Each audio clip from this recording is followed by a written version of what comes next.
Hello, hi everyone. In this video, we are going to learn how to solve problems related to compound interest. So, in the previous video, we discussed about simple interest related problems. In this compound interest related problems, we are going to solve. Here we have a formula for finding compound interest. Here A for amount is amount, that means total amount we'll get. So for example, we are taking some amount from the bank. That amount is principal. I told you already. Here also P is principal, P is principal, and R is rate of interest, and N is number of years. But in simple interest, time given, time period given, here number of years we can say. Here amount is total amount.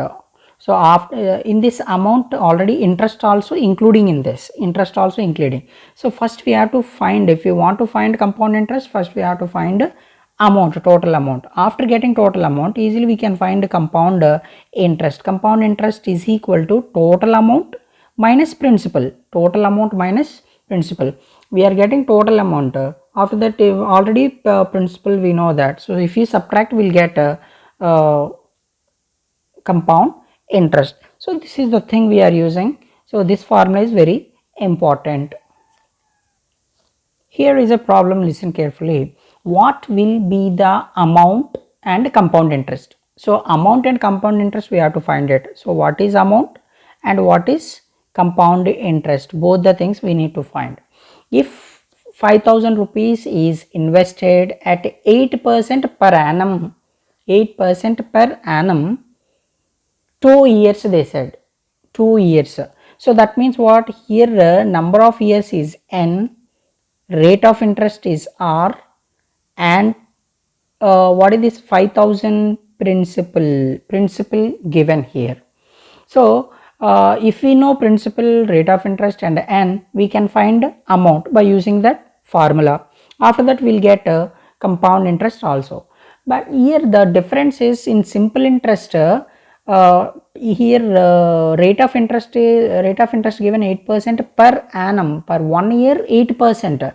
But here in compound interest, the completely for 2 years. In simple interest, 2 years directly we are writing in what number of years. But here per every year we have to pay that interest. That is the difference here. So how can we find, let us say, first amount is equal to, write the formula, P into 1 plus R by 100 whole power n. So substitute the values.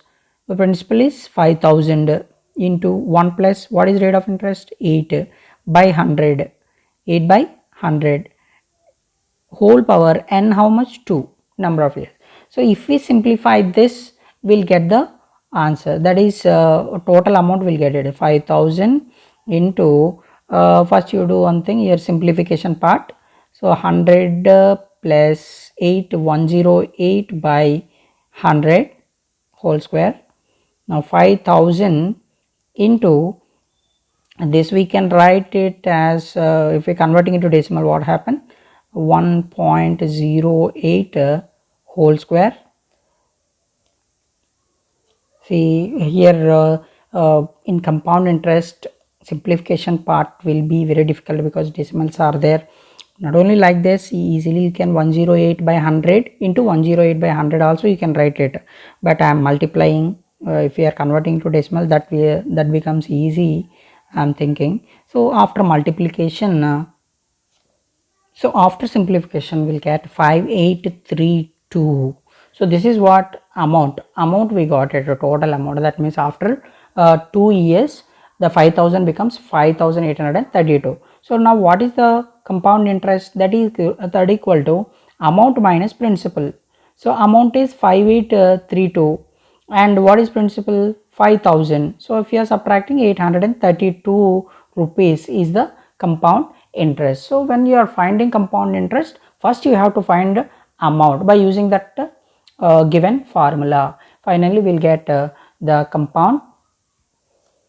Listen this problem. What amount is to be repaid on a loan of 12,000 rupees for 1.5 year at 10% per annum? 10% per annum if interest is compounded half yearly. So this condition is very important. Here you see the principal is 12,000 rupees, and here what is that, 1.5 year they said. So here number of year, time period given, time period, so n we have to take it differently at this time. And what is the rate of interest? Rate of interest here 10% given, but compounded half yearly means what? That interest we have to take for half year, per half year. So that's the reason here n will be changed and r will be also changed. Here n how to take? Total in 1.5 year, how many half years are there? 1 year, 2 half years are there. One more 1.5 year means total 3 half years are there. That's the reason n is 3. And what is the rate of interest? Rate of interest how to take? Rate of interest is here actually in the question 10% per annum they said, but here we are compounded half yearly means per half year we have to apply that rate of interest. That means per half year what is the rate of interest? Actually per year 10%, per half year 5%, per half year 5%. So n and r we have to apply these two, and principal is same. By using these values we have to find total amount. So amount is equal to, already formula I told you, principal, that is 12,000 rupees, and 1 plus rate of interest how much? 5 by 100, and number of years, that means how many terms are there? Total 3. Now if you simplify this you will get the answer. Look at here I am not simplifying actually, you have to simplify it and finally you will get this answer. Okay, so this is what amount.